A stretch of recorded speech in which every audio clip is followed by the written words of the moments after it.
So as you can probably see and hear, I have a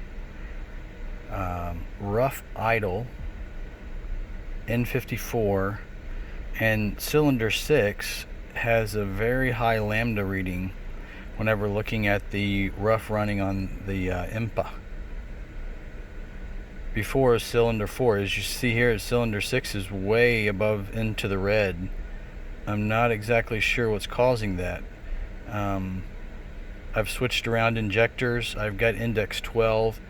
It still doesn't help. I have not changed the plugs, but see, look at that cylinder 6. I just don't know what to think of this. Any help is greatly appreciated.